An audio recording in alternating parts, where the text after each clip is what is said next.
Bismillahirrahmanirrahim.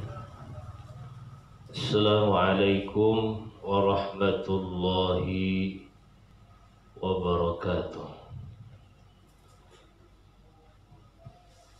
Ila hadratin Nabi Mustafa Muhammad sallallahu alaihi wasallam ala alihi wasallam azwaji wa dhurriyyati wa ahli baitil kiram ila hadrati ila musannaf hadzal kitab الشيخ القرطبي إلى جميع مشايخنا وأستاذنا وإلى أن الله تعالى يغفر لهم ويرحمهم ويعلى درجة الجنة ويعين علينا من بركاتهم وبكرامة بيومهم. الفاتحة. أعوذ بالله من الشيطان الرجيم.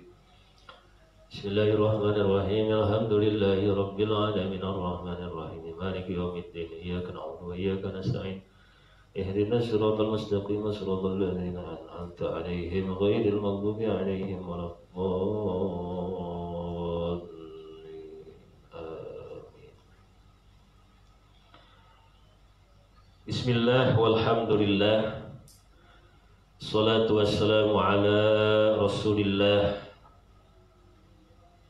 سيدنا محمد ابن عبد الله. أما بعد فقد قال الله تعالى في القرآن الكريم سبحانك لا علم لنا إلا ما علمتنا إنك أنت العليم الحكيم لا حول ولا قوة إلا بالله العلي العظيم. رب اشرح لي صدري ويسر لي أمري واحلل عقدة من لساني يفقه قولي وسدد لساني واهدي قلبي بحق نبيك محمد صلى الله عليه وسلم.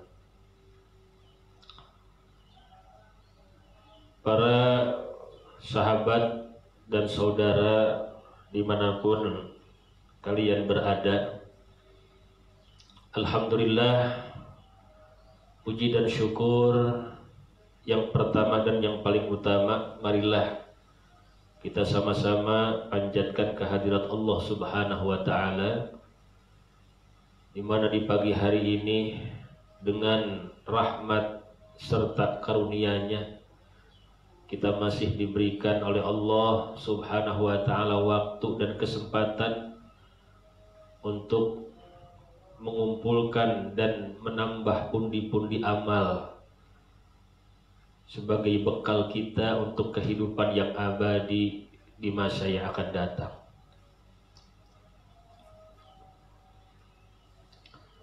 Saudara dan sahabat yang dimuliakan oleh Allah,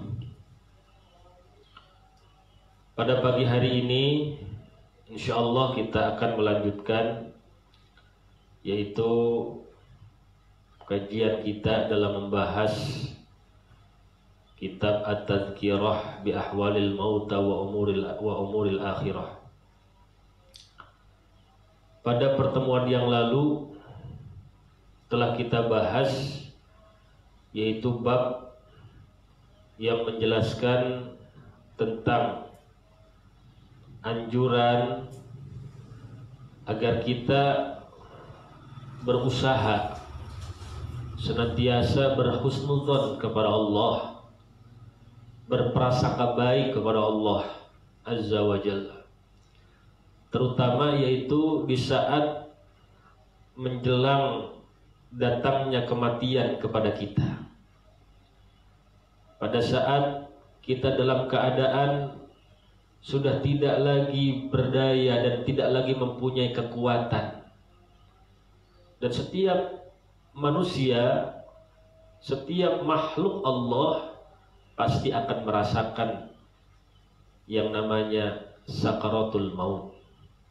Pasti akan merasakan di mana detik-detik dirinya, ruhnya akan diambil oleh malaikat Israel. Maka dalam kondisi yang seperti itu, maka kita harus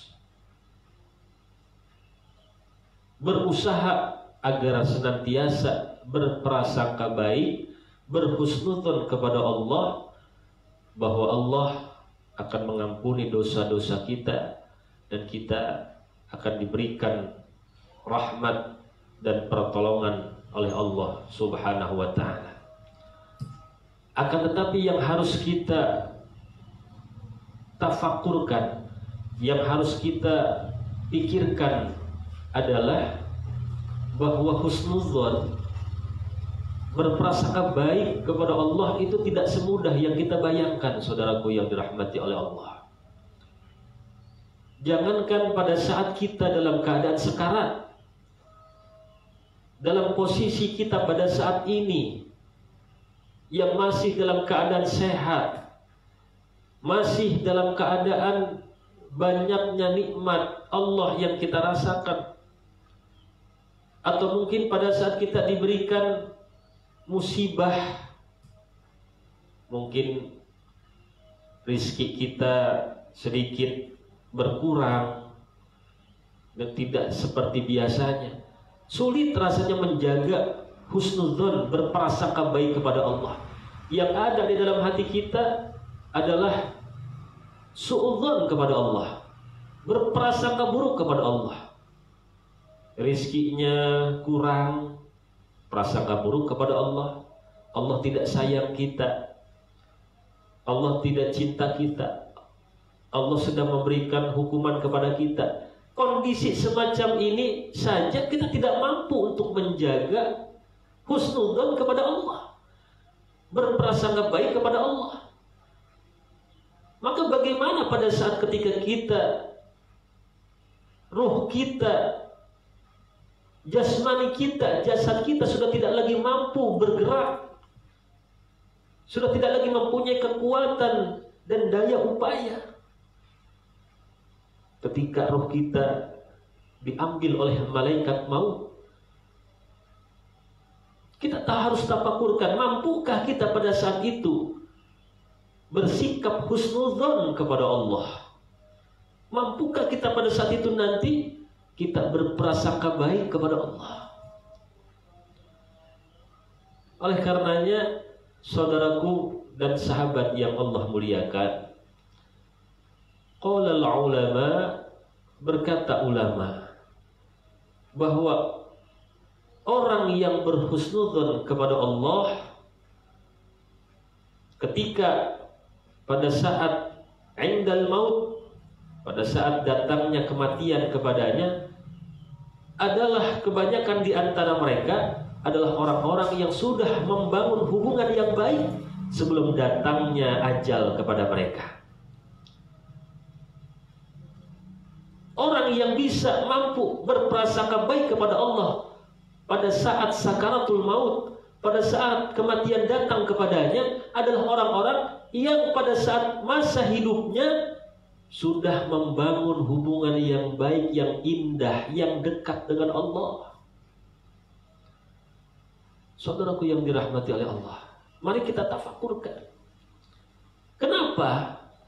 Karena tentunya orang yang mempunyai kesalahan, pasti yang ada di dalam hatinya akan mendapatkan hukuman.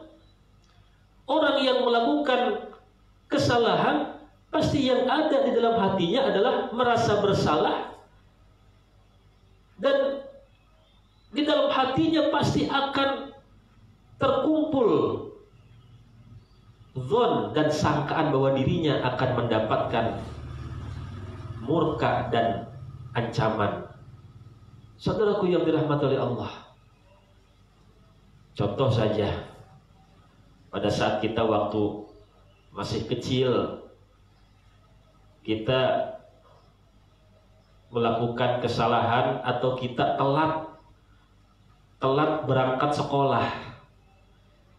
Sekolah masuk jam 7, sedangkan kita baru berangkat jam 7 dari rumah dulu waktu kita masih sekolah. Tentunya di perjalanan kita sudah di dalam hati menyangka akan mendapatkan hukuman dari seorang guru. Kita pasti akan sudah berprasangka buruk, kita akan dimarahi oleh guru, kita akan diberikan sanksi oleh guru. Ini adalah sebuah satu proses psikologi yang memang setiap manusia pasti akan mengalami. Setiap melakukan kesalahan pasti akan berprasangka dia akan mendapatkan hukuman. Begitupun saudaraku, pada saat seseorang meninggal dunia, pada saat seseorang berada dalam detik-detik kematiannya, maka disitulah ketika banyak dosa-dosa dan kesalahan yang ia lakukan, maka sulit rasanya ketika ia tuh menumbuhkan rasa husnudzon dan berprasangka baik kepada Allah. Oleh karenanya sekali lagi,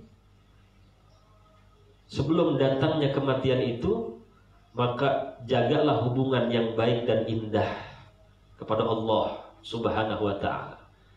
Sehingga ketika datangnya kematian dan ajal kepada kita, Allah Subhanahu wa ta'ala membantu kita, memberikan kekuatan serta taufik kepada kita agar mampu senantiasa bersikap husnudzon kepada Allah. Saudaraku yang dirahmati oleh Allah, di dalam Al-Quran Allah Subhanahu wa ta'ala mengabadikan ada dua orang manusia yang pada saat mendapatkan musibah, kedua-duanya mereka sama-sama bermunajat kepada Allah. Akan tetapi yang diterima munajatnya oleh Allah hanya satu. Siapakah itu? Yang pertama adalah Fir'aun. Yang kedua adalah Nabi Yunus alaihissalam. Di dalam Al-Quran diabadikan oleh Allah bagaimana seorang Fir'aun laknatullah alaih, dia bermunajat kepada Allah pada saat ia tenggelam di dasar lautan. Silahkan dilihat di dalam surah Al-Anbiya, di dalam surah Yunus ayat yang ke-90. Di situ Fir'aun laknatullahi alaih pada saat ia tenggelam di dasar lautan dan ia yakin bahwa ia akan mati pada saat itu, ia bermunajat kepada Allah. Apa yang ia ucapkan? Amantu annahu la ilaha illalladzi, aku beriman bahwa sesungguhnya tidak ada Tuhan kecuali alladzi amanat bihi banu Israil wa ana minal muslimin. Aku beriman tidak ada Tuhan, bahwasanya tidak ada Tuhan kecuali Tuhan yang diimani oleh Bani Israel, dan aku termasuk golongan orang-orang yang berserah diri. Coba saudara yang dirahmati oleh Allah, begitu indahnya kalimat itu kalau kita pikirkan. Kalimat tauhid, sebuah pengakuan bahwa ia beriman dan mengakui bahwa tidak ada Tuhan selain Tuhan yang diimani oleh Bani Israel. Siapakah? Yaitu Allah Subhanahu wa ta'ala. Akan tetapi apa jawaban Allah kepada Fir'aun laknatullahi alaih? Jawaban Allah di dalam Al-Quran, Al-an qad asaita qablu wa kunta minal mufsidin. Allah justru mengatakan kepada Fir'aun, sungguh engkau adalah orang yang telah mendurhakai orang-orang yang durhaka sebelum ini terjadi. Sebelum datangnya musibah kepadamu, sebelum datangnya azab kepadamu, engkau adalah orang-orang yang durhaka. Wa kunta minal mufsidin, dan engkau adalah orang-orang yang termasuk golongan orang-orang yang berbuat kerusakan. Saudaraku yang dirahmati oleh Allah, ditolak munajatnya Fir'aun. Kemudian Nabi Yunus alaihissalam pada saat ia tenggelam di dasar lautan, kemudian ditelan oleh ikan yang besar, Nabi Yunus diabadikan oleh Allah bermunajat di dalam perut ikan tersebut, La ilaha illa anta subhanaka inni kuntu minadh dhalimin. Tidak ada Tuhan selain engkau, subhanaka, maha suci engkau wahai Allah. Inni kuntu minadh dhalimin, sesungguhnya aku termasuk golongan orang-orang yang zalim. Kemudian Allah Subhanahu wa taala menjawab, "Fastajabna lahu wa najjaynahu minal ghamm." Maka kami terima, kami kabulkan munajatnya Nabi Yunus dan kami selamatkan ia dari penderitaan. Saudaraku yang Allah, yang dirahmati oleh Allah.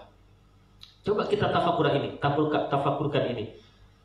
Apa yang menjadi alasan Fir'aun ditolak munajatnya oleh Allah dan Nabi Yunus diterima oleh Allah Subhanahu wa taala? Kita tafakurkan. Padahal sama-sama bermunajat kepada Allah. Sama-sama mengakui akan tidak ada Tuhan selain Allah. Di sini qala ulamauna, berkata ulama kita, bahwa yang menjadi perbedaan, yang menjadi alasan diterimanya daripada munajatnya Nabi Yunus alaihi salam dan ditolaknya Fir'aun laknatullahi alaihi, yang pertama adalah bahwa Fir'aun laknatullahi alaihi, ia baru mengakui akan keesaan Allah, ia baru mengakui bahwa Allah adalah Tuhan semesta alam pada saat ia mendapatkan musibah. Sebelum datangnya musibah kepadanya, ia tidak mengakui akan keesaan Allah, ia tidak mengakui bahwa Allah adalah Tuhan semesta alam. Dan Nabi Yunus alaihissalam diterima munajatnya oleh Allah karena memang sebelum datangnya musibah kepadanya, dia adalah orang-orang yang sudah dekat dengan Allah, orang-orang yang sudah senantiasa mengabdikan dirinya kepada Allah, sehingga ketika datang musibah kepadanya, Allah menerima munajatnya, Allah menerima doanya, Allah menerima permohonannya. Ini yang harus kita tafakurkan, saudara. Jadi alasannya adalah Fir'aun bermunajat, mengakui keesaan Tuhan, mengakui bahwa tidak ada Tuhan semesta alam kecuali hanya Allah, dikarenakan dia setelah mendapatkan musibah. Sebelum datangnya musibah, ia tidak mengakui akan keesaan Allah, ia tidak mengakui bahwa Allah adalah Tuhan semesta alam. Ini yang menjadi alasan, di antara alasan yang terkuat kenapa Allah tidak menerima daripada munajatnya Fir'aun laknatullahi alaihi.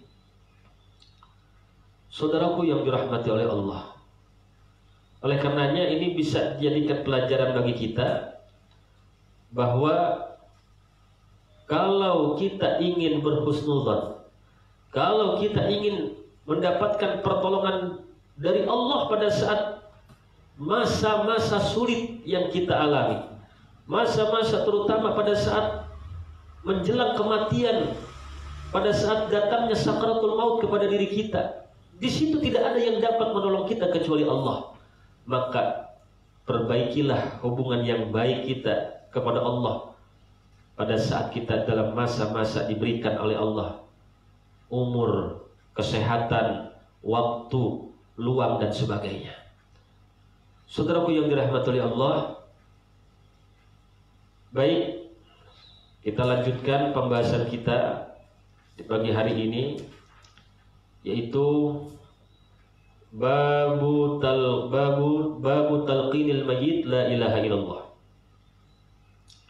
Bab yang menjelaskan mentalkinkan mayit dengan kalimat la ilaha illallah. An Abi Sa'id Al-Khudri qala Rasulullah sallallahu alaihi wasallam. Diterima dari Abi Sa'id Al-Khudri, dia berkata bahwa Rasulullah SAW bersabda, laqinu mautakum la ilaha illallah. Talkinkanlah oleh kalian orang yang hampir mati atau orang yang sedang berada dekat dengan kematian, la ilaha illallah, yaitu dengan kalimat la ilaha illallah. Ini adalah dasar dalil yang kuat tentang anjuran dan perintah Rasulullah SAW langsung kepada kita untuk mentalkinkan kalimat la ilaha illallah kepada orang yang sedang dalam keadaan sakaratul maut.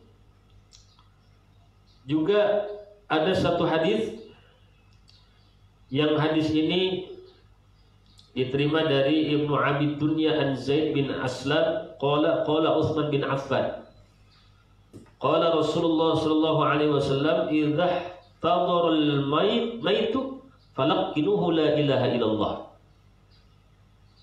Bahwa Rasulullah SAW bersabda idza tadara al-mayyitu, di mana-mana sekarat orang yang hampir mati, falaqqinuhu, maka talkinkanlah ia dengan kalimat la ilaha illallah.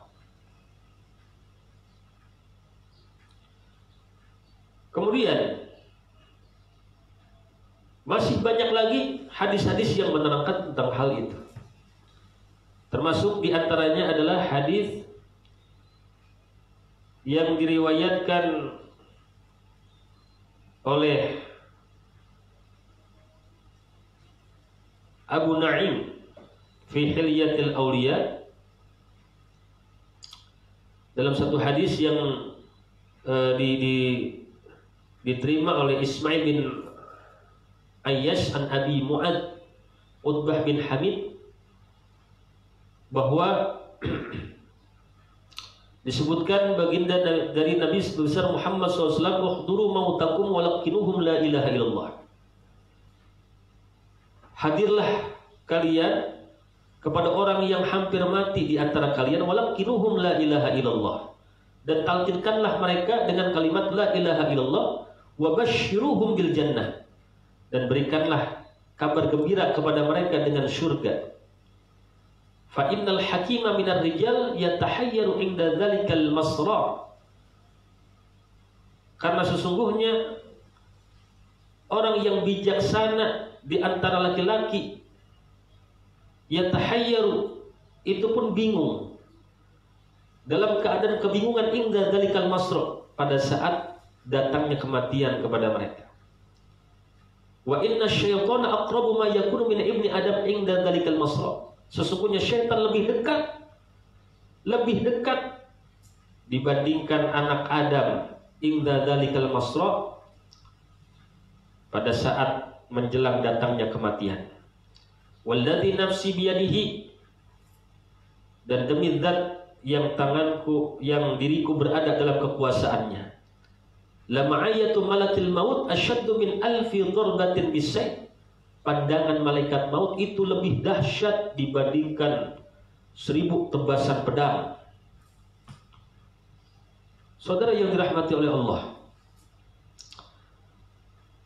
bahwa qala ulamauna, berkata ulama kita, talqinul mauta hadhil kalimah sunnatun ma'thurah, bahwa mentalkinkan mayit, mentalkinkan orang yang mau meninggal, mentalkinkan orang yang dalam keadaan sekarat, ini adalah satu kalimat atau satu perbuatan yang disebut dengan sunnatun ma'thurah, sunnah yang ma'thur, yang mana amila bihal muslimun, orang-orang muslim mengamalkan ini. Wa dzalika liyakuna akhiru kalamihim la ilaha illallah fayukhtamu lahu bis sa'adah. Yang demikian itu agar akhir daripada kalimat orang-orang yang menjelang kematiannya ini adalah kalimat la ilaha illallah, fayukhtamu lahu bis sa'adah, dan ia diakhiri dengan kebahagiaan, dan agar ia masuk ke dalam keumuman hadis Rasulullah SAW, mangkana akhiru kalamihi la ilaha illallah dakhala jannah. Siapa saja yang akhir ucapannya adalah kalimat la ilaha illallah dakhala jannah, maka dia akan masuk ke dalam surganya Allah Subhanahu wa ta'ala. Saudara yang dirahmati oleh Allah, oleh karenanya di dalam bab ini kita sangat dianjurkan sekali ketika mungkin saudara kita, teman kita, kerabat kita, sahabat kita, ketika sudah berada dalam sakit yang parah, yang terlihat keadaannya ya dalam keadaan sakarat, maka hendaklah orang terdekatnya membimbing dirinya untuk mengucapkan kalimat la ilaha illallah. Akan tetapi para ulama mengatakan bahwa faida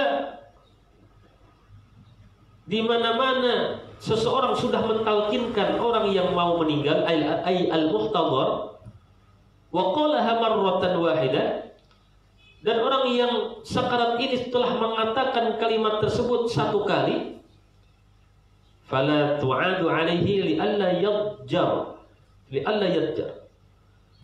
maka tidak perlu kita mengulang kembali untuk supaya orang yang mau meninggal dunia itu mengucapkan lagi.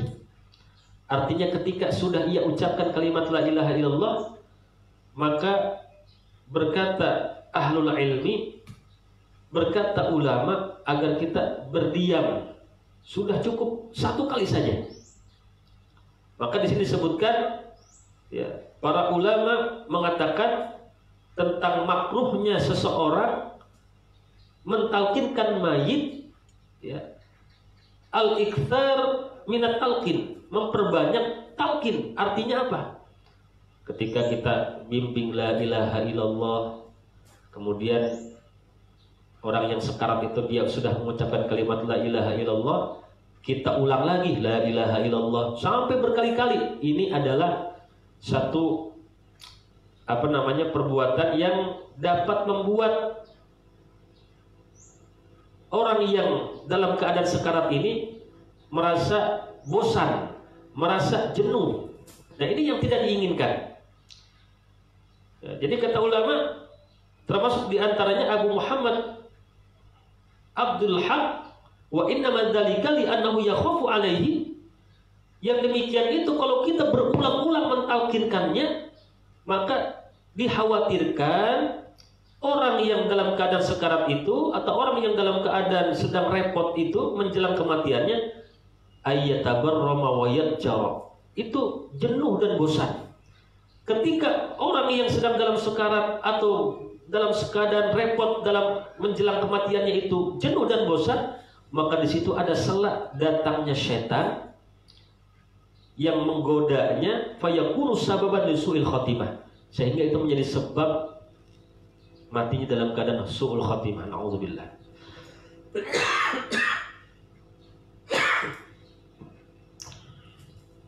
Saudaraku yang dirahmati oleh Allah. Jadi kembali lagi kita kepada pembahasan kita. Jadi mentalkinkan mayit pada saat ada orang yang dalam keadaan sakarat, datangnya kematian kepadanya, ini bagian daripada sunnah, anjuran. Agar apa? Agar saudara kita atau siapa saja yang mau meninggal dunia tersebut tidak mendapatkan godaan dan gangguan dari syaitan.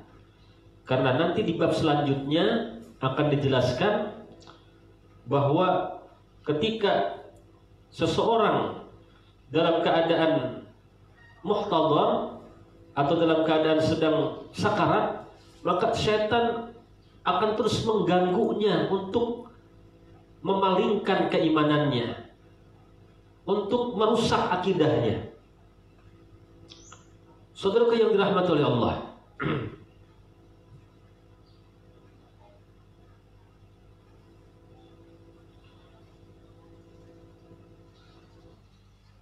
jadi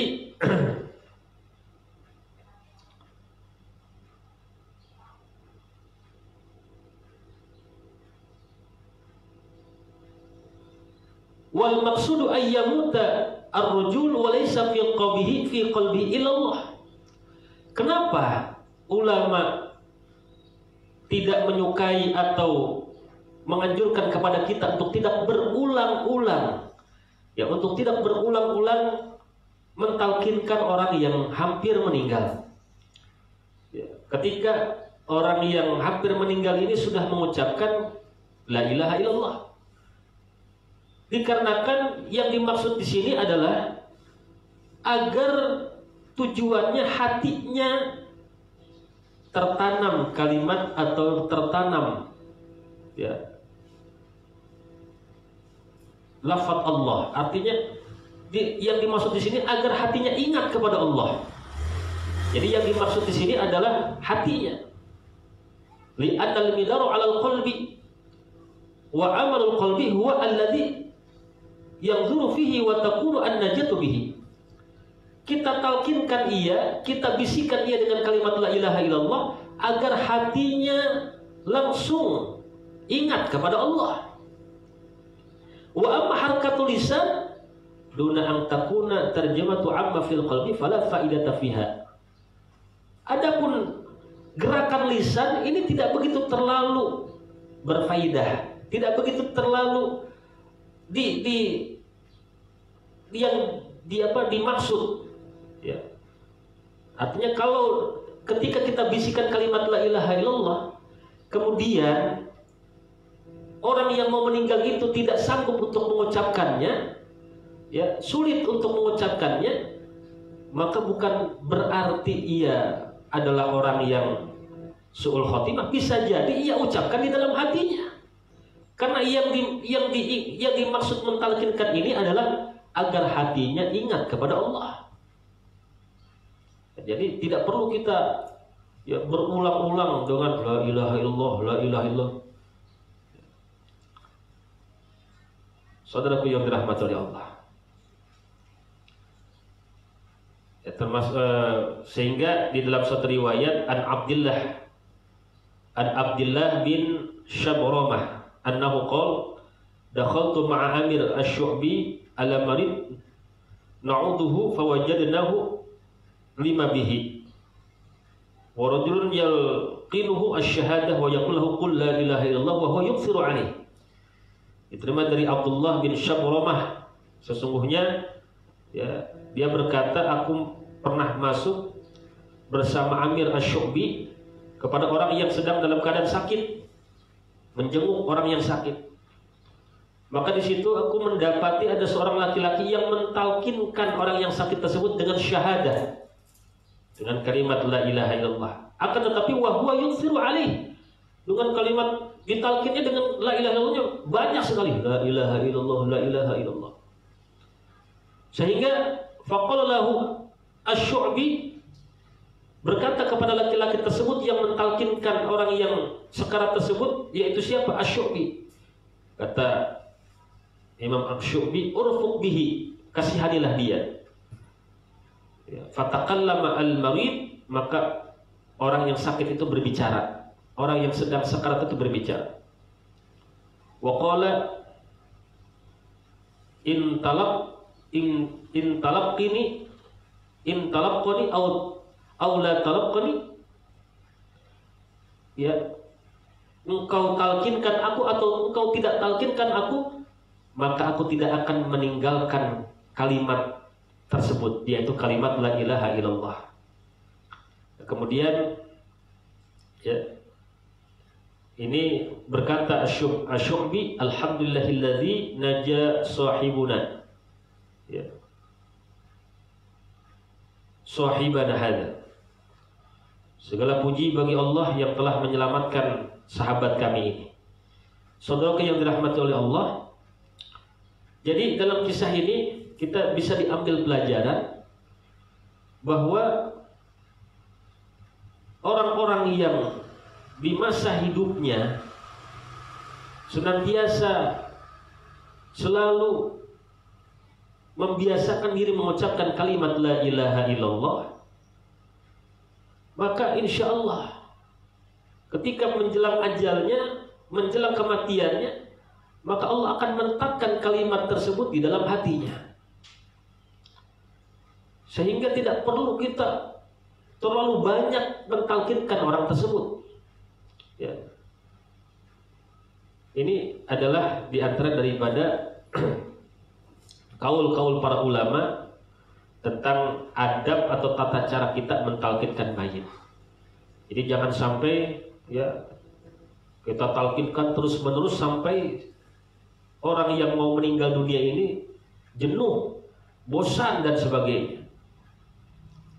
Cukup ketika kita bisikan kalimat la ilaha illallah, kemudian ya ada pergerakan dalam bibirnya walaupun tidak jelas contohnya, ya, maka kita yakini itu adalah muncul dari hatinya yang mengucapkan kalimat la ilaha illallah.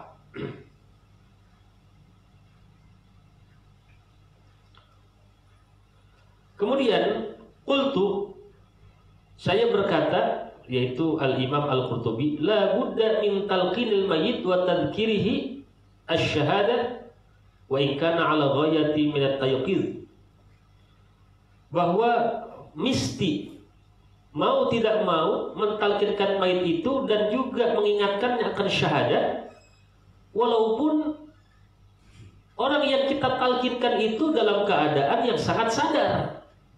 Ya, contohnya kan ada orang yang meninggal dalam sekarat tapi dia itu sadar gitu. Ya, keadaan yang sangat sadar posisinya. Ada orang yang sekarat itu kadang tidak, kadang sadar, kadang tidak ada. Ya, disebut mabuk gitu kan, mabuk kematian. Ada orang yang posisinya adalah dia meninggal dunia sadar. Maka kata Imam Al-Qurtubi, walaupun dalam keadaan yang sangat sadar, kita lihat ini orang dalam keadaan yang sudah payah menanggung kesakitan, ya. Walaupun dalam keadaan sangat sadar, maka kita tetap dianjurkan untuk mentalkinkan orang tersebut. Sebab kenapa? Sebab perintah umum dari Rasulullah, uhduru mautakum walaqinu la ilaha illallah. Hadirilah orang yang akan mati, ya. Datangilah olehmu orang yang akan meninggal, walakinuhum, talkinkan di mereka la ilaha illallah dengan kalimat la ilaha illallah. Maka dengan keumuman hadis ini, wa ruwiya an Abi Hurairah qala sami'tu Rasulullah sallallahu alaihi wasallam yaqul, diriwayatkan dari Abu Hurairah, beliau berkata, sami'tu Rasulullah sallallahu alaihi wasallam, aku mendengar Rasulullah SAW bersabda, yaqul, hadara malakul maut rajulan qala fanadhara fi qalbihi falam yajid fihi syai'an. Maka Rasulullah SAW ini menjelaskan bahwa menghampiri atau datang malaikat maut kepada seorang laki-laki, karena laki-laki tersebut sudah datang ajalnya, datang pada saat dia memang, ya, masa di mana dicabut ruhnya, malaikat maut datang. Qala fanadhara fi qalbihi, berkata Rasulullah, maka malaikat maut itu melihat orang tersebut, dalam hatinya tidak ada sesuatu apapun, fihi syai'an. Akan tetapi malaikat maut tersebut melihat ada gerakan di jenggotnya. Fawajada tarfa lisanihi lasiqan bihankihi. Ya. Ini jenggotnya bergerak, di ujung lisannya ini ada pergerakan kalimat apa? Yaqulu la ilaha illallah faghfara lahu bi kalimatil ikhlas. Ya. Dia mengucapin la ilaha illallah dan Allah mengampuninya dengan disebabkan kalimat la ilaha illallah. Saudaraku yang dirahmati oleh Allah, ini kenapa Rasulullah menganjurkan kita untuk mentalkinkan orang yang dalam keadaan menjelang kematiannya? Karena ketika ia sempat mengucapkan kalimat la ilaha illallah, ya, walaupun mungkin banyak dosa-dosa yang pernah ia kerjakan, tidak ada kebaikan sama sekali, contohnya tidak ada amalan yang baik pada masa kehidupannya, akan tetapi di dalam hadis ini, ketika kalimat ikhlas itu, kalimat la ilaha illallah mampu ia ucapkan, ya, ketika menjelang kematiannya, maka itu bisa menjadi jalan di mana Allah Subhanahu wa taala mengampuni dosa-dosa orang tersebut. Nah, ini artinya kita harus berhusnudzon kepada Allah akan sifat Allah yang Rahman dan Rahim, sifat Allah yang kasih dan sayang kepada hamba-hambanya. Sampai saat menjelang kematiannya mempunyai peluang untuk mendapatkan ampunannya. Nah, artinya siapapun orangnya, terutama khusus yaitu orang-orang muslim yang pada saat menjelang kematiannya, maka dianjurkan kepada kita yang masih hidup ini, yang masih sehat ini, untuk membimbingnya agar dapat mengucapkan kalimat la ilaha illallah. Kemudian kalau sudah ia ucapkan sekali la ilaha illallah, maka kata para ulama tidak perlu lagi diulang agar orang yang mau meninggal itu mengucapkan kembali. Tidak perlu lagi, cukup satu kali, sehingga akhir ucapan kalimat yang ia ucapkan ya di akhir hidupnya adalah kalimat la ilaha illallah. Saudara yang dirahmati oleh Allah, mudah-mudahan kajian kita di pagi hari ini dapat memberikan kepada kita wawasan keilmuan, terutama yaitu tentang bab mentalqinkan mayit, sehingga nanti pada saat kita dihadapkan dengan satu peristiwa yang sama, kita sudah tidak lagi ragu dan tidak lagi malu dan sebagainya, ya, tidak ragu, tidak malu, dan mampu untuk membimbing daripada saudara kita yang sedang berada dalam masa-masa kritis. Oleh karenanya, saudaraku yang dirahmati oleh Allah, maka hendaklah bagi kita yang mungkin mempunyai saudara, orang tua, sahabat dan teman yang dalam keadaan sakit, yang mungkin secara medis juga sudah sedikit harapan untuk sembuhnya dan sebagainya, maka hendaklah untuk tidak meninggalkannya, ya.